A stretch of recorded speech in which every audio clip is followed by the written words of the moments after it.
The white pieces going toe-to-toe with Arvindh playing black. This game is a roller coaster featuring brave pawn pushes, wild complications, and a dramatic endgame chase. So let's set the stage. White opens with c4. The English opening, a flexible start, often looking to control the center from the flanks. Black responds with e6, and after knight c3, d5, d4, bishop e7, we transpose into something resembling a queen's gambit decline setup, but with white having this flexible pawn structure. White plays c takes d5 and e takes d5, establishing a classic isolani structure for black on d5. The isolated pawn can be a strength, providing central space, but also a weakness as it has no friendly pawns to defend it. White setup with bishop f4, e3 looks solid, developing pieces and preparing to castle.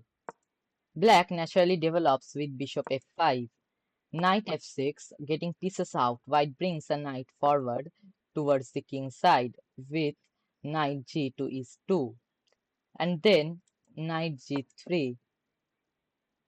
And here comes the thematic idea, bishop d3. White bishops lands on these active squares, eyeing black's king side. Black decides to disrupt white's harmonious bishop pair with kingside castle. Knight f5, bishop takes f5, bishop takes bishop. This exchange gives white the bishop pair, which can be a long-term advantage, especially in open positions. White's bishop on f5 looks pretty imposing. White starts mobilizing the queen with queen to b3. Perhaps eyeing possibilities on the b file or simply repositioning black's queen to b6 is a solid reply challenging the queen directly. After queen c2, knight b to d7, both sides seem to be consolidating, but then white plays h4. Whoa, Praggnanandhaa isn't messing around. This isn't a move you see every day. In this type of position, it signals intent. White is planning a kingside attack, pushing the h-pawn up the board. Black respond by preparing central action with rook a to d8. Queenside castle. Black wants to challenge White's center and potentially open lines for their pieces. White castle queenside, white castles with queenside, putting the king is in a relatively safer spot and connecting the rooks, and then the storm begins in earnest with g4. White is throwing pawns forward the king side. This is a clear sign that White is going for the enemy king. This can be double-edged. It weakens White's own king defense, but if the attacks land, it can be devastating.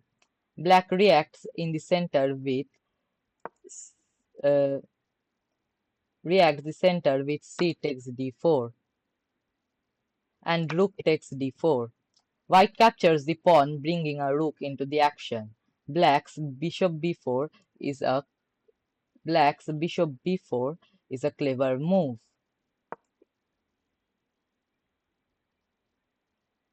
pinning the knight and creating threats, and now things get wild. g5. White ignores the pin and continues the kingside charge. This shows real courage and confidence in the attack. Black takes the pinned knight. Bishop takes c3. White recaptures with the pawn.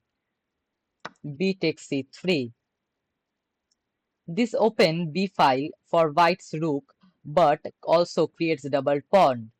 Black's knight jumps into the fray with knight to e4. Looking for targets, White pushes forward again. f3, kicking the knight. Black's knight finds a brave outpost. Knight takes c3.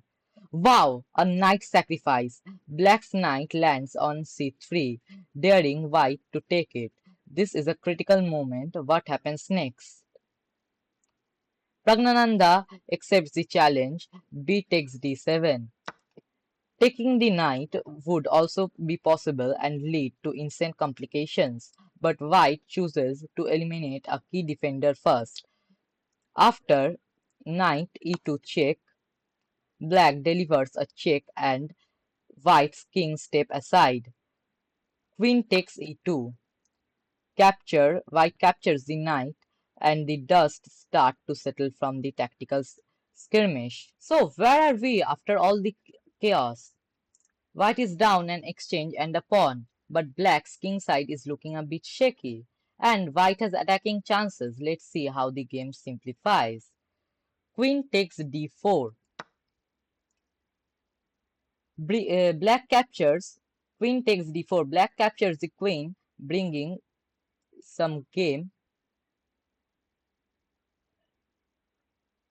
the game into a materially unbalanced state.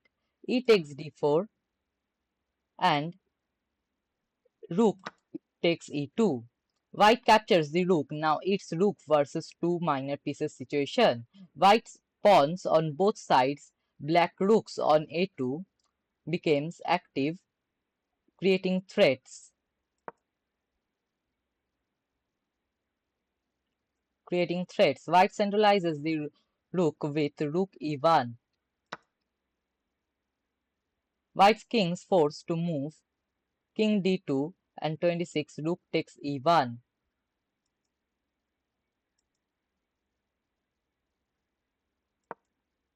Sorry, rook to e1. The rooks are gone. We are in a pure endgame, bishop and pawn for white against bishop and pawns for black. But look closely, white has two connected passed pawns on the king sides, the g pawn and h pawns, which are very dangerous. King takes e1. Again, sorry. King takes e1 means rook takes rook and then king takes e1. The kings are starting to become active, which is typical in endgames. Black tries to create some counterplay and loosen white's king side with rook e8 check, king to d2, f6. This f6 move weakens the pawn structure but aims to blunt white's pawn storm. White plays g takes f6, fixing the pawn structure on the king side. Now white has a clear plan, push the connected passed pawns.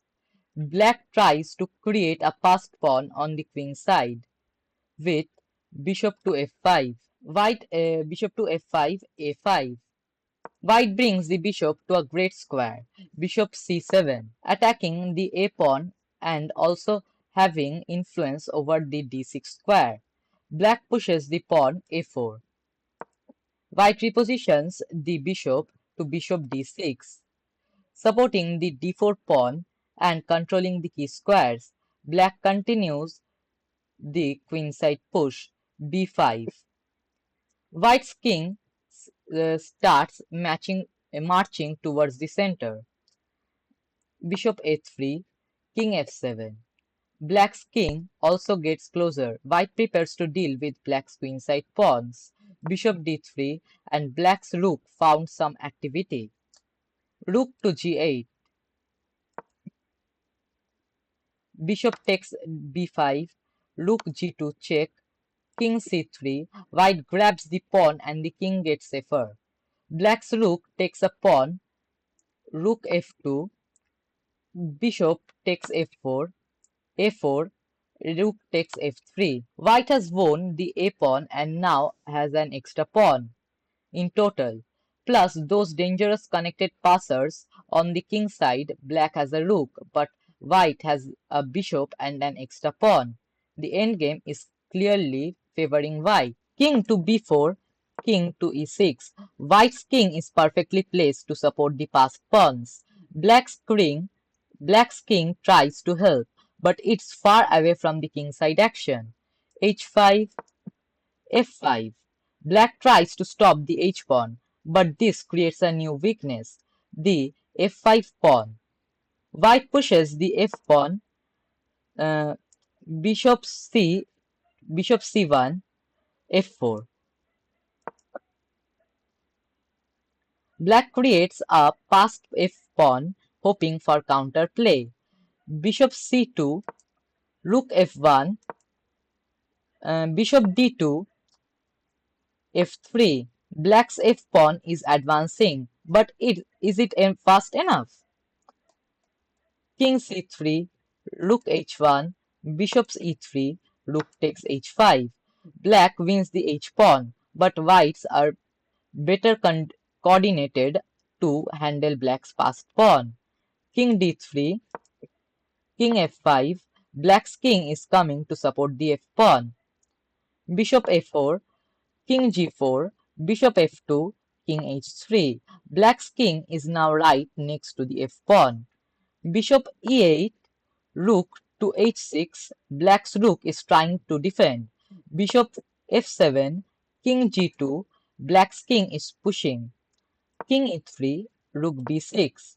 Black's rook tries to stop something on the b file. Bishop takes d5. White simplifies and eliminates black's key defending piece against the f-pawn. Rook takes f6, bishop e4, rook f8. White is controlling the key squares.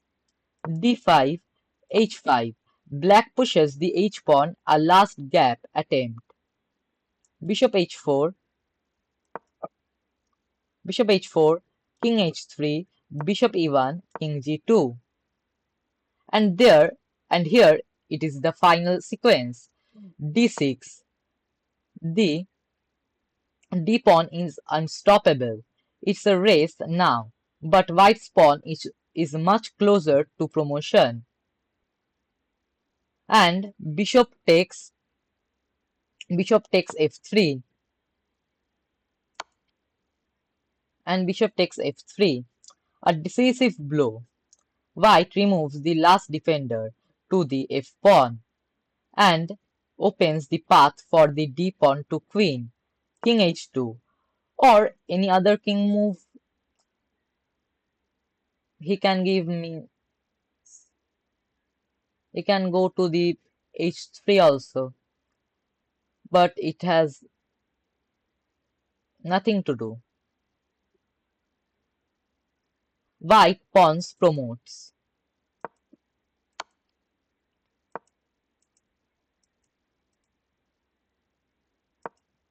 Means the white pawn will be promoted. So black to resign. Means white completely won.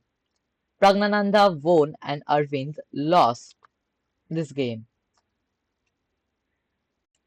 What a game! Praggnanandhaa's aggressive kingside attacks, starting with those bold h4 and g4 pushes, created the complications he needed. He navigated the tactical storm brilliantly and then showed great technique in the endgame to convert his advantage.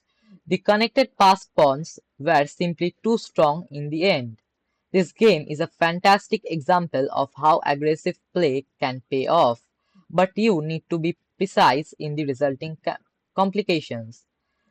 Big thanks for watching. What was your favorite moment in this game? Let me know in the comments below. If you enjoyed this analysis, please give it a thumbs up and subscribe for more exciting chess content. We will see you in the next video.